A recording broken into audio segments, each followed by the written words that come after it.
به نام خدا با سلام. در این آموزش قصد دارم به شما یاد بدم که چطوری در نرم افزار فتوشاپ یه دایره را به صورت تر و تمیز به قسمت‌های مساوی تقسیم کنید. خب برای شروع کار یه فایل جدید باز می‌کنید. ترجیحاً این فایلتون مستطیلی باشه، بهتره که تغییرات رو بتونید چشمی مشاهده کنید، اون تغییراتی که لازمه.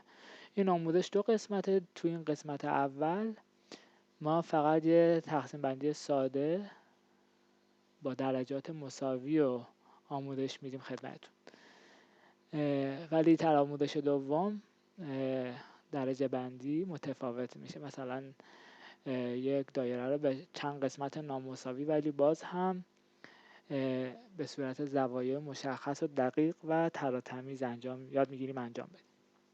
خب من برای این کار یه اندازه‌ای به اینجا میدم، به این ارتفاع و عرض تصویرم. خب من اینو میذارم روی 500. این عدد هم مثلا 700 باشه. خب بعد یه دایره رسم میکنیم.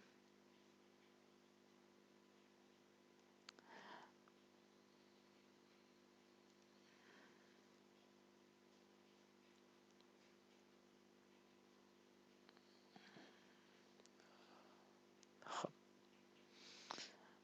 این دایره رنگ داره، برای اینکه رنگش هم ببرم اینجا مقدار فیل رو روی نام قرار میدم. خب ببخشید.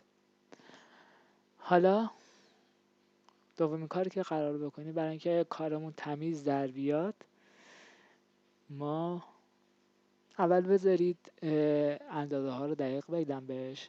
دایره رو میذارم 400 در 400 پیکسل. خب حالا این دایره رو ساختیم، باید اینو تو مرحله بعد دقیقاً در مرکز قرار بدیم، مرکز تصویر. برای این کار روی ابزار ریموو تول کلیک میکنیم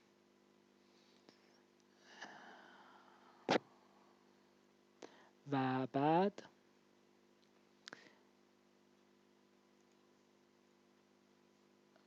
لایه دایره و لایه بک‌گراندی که وجود داره رو با هم انتخاب میکنیم.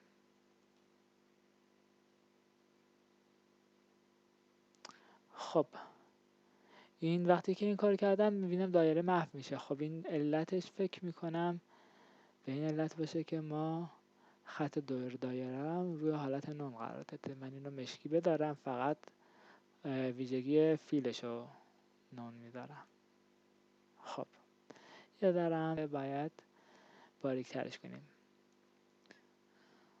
خب الان تقریبا مناسب شد. حالا همونطوری که گفتم روی این ابزار کلیک میکنیم موو تول و بعد لایه دایره و لایه بک‌گراند همزمان انتخاب میکنیم.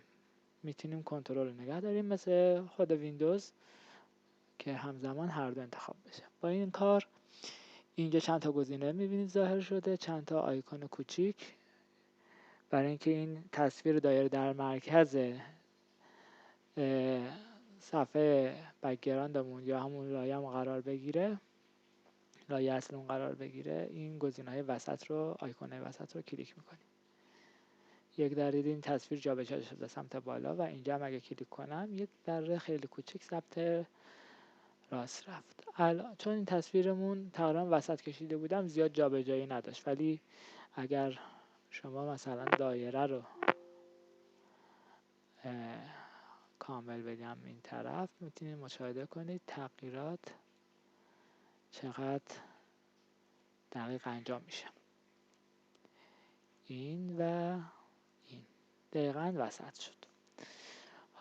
مرحله بعد مرحله رسم همون خطایی هستش که میخوایم دایره رو باش به قسمت‌های مساوی تقسیم کنیم. مثلا قسمت‌های زوج رو امتحان میکنم، یعنی دفعه اول دایره رو به چند قسمت زوج تقسیم میکنیم که آموزش اولیه راحت تری هست. بعد تو آموزش دوم که تو فایل بعدی هست، کلیپ بعدی هست، تقسیم دایره به قسمت های فرد یا به قسمت های نامساوی ولی باز هم دقیق و تمیز رو آموزش میدم. خب برای این کار ابزار لاین تول رو انتخاب میکنم و کلیک میکنم روی صفحه و درگ میکنم. وقتی یه مقدار درگ کردم شیفت رو میگیرم تا یه خط صافی بهمون بده. خب اگه از اول شیفت رو بگیریم این دو لایه با هم ادغام میشن و کارمون خراب میشه، نمیتونیم کارمون ادامه بدیم. مرحله بعد اینه که اندازه این خط رو به اندازه قطر دایره تنظیم کنم. من دایره رو 400 پیکسل در 400 پیکسل رسم کردم و پس بنابراین قطر دایره همون 400 پیکسل میشه. الان که روی ابزار لاین هستم اینجا گزینه W296 یعنی طول خطمون رو نشون میده. چون خطمون افقیه W به معنی پهنایه و این پهنای شکل و چون خط افقیه این یعنی طول خطمون. اگر خطمون عمودی بود مقدار H 296 پیکسل میشد. پس با کلیک کردن روی همون ابزار لاین اینجا گزینه تنظیمات اندازه خط فعال میشه. من این رو روی عدد 400 پیکسل تنظیم میکنم و اینتر میزنم. همونطوری که میبینید خط بزرگتر شد. تو مرحله بعد باید خط رو هم نسبت به دایره این بار تنظیم کنم.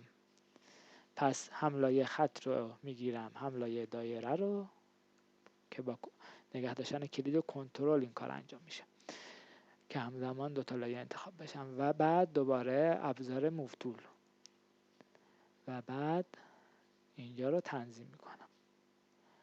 دوباره باز هم گزینه های وسط این آیکون ها که دایر شدن آیکون های وسط رو کلیک میکنم. همونطوری که میبینید دایره و خط نسبت به هم جای مناسب تراز شدن و قرار گرفتن.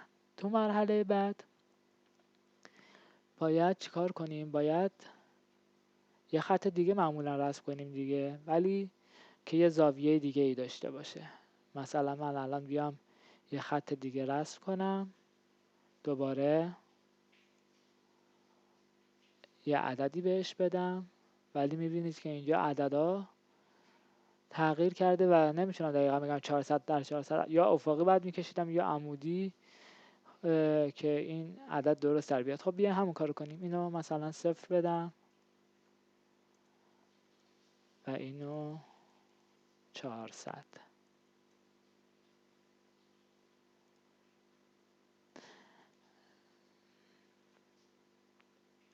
ببخشید یک مشکلی. خب در مرحله بعدی ما باید این خط رو هم ازش کپی بگیریم هم زاویه‌اش رو تغییر بدیم. باید تصمیم بگیریم که دایره رو به چند قسمت میخوایم تقسیم کنیم. مثلا دایرمون رو به 10 قسمت تقسیم کنیم، ببینیم چه اتفاقی میفته. 10 قسمت ما یه دایره داریم 360 درجه که میخوایم 10 قسمتش کنیم، پس هر قسمتش میشه 36 درجه.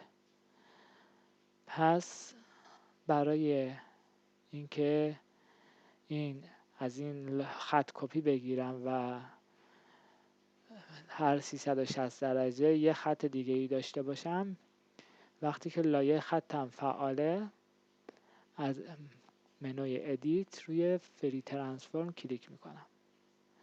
با این کار چند تا گزینه دیگه اینجا ظاهر میشه. یکی از این گزینه ها زاویه است.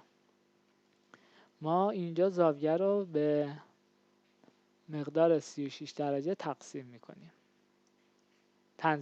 ببخشید الان من اینو 36 درجه تنظیم کردم و اینتر زدم و روی گزینه موو تول کلیک میکنم تا از حالت انتخاب خارج بشه. دکمه اپلای میکنم.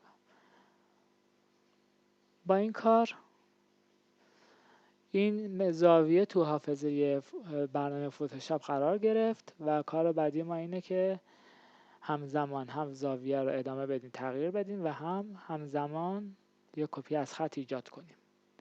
برای این کار دکمه های شیفت و کنترل و آلت و در نهایت تی رو هر دفعه فشار میدیم.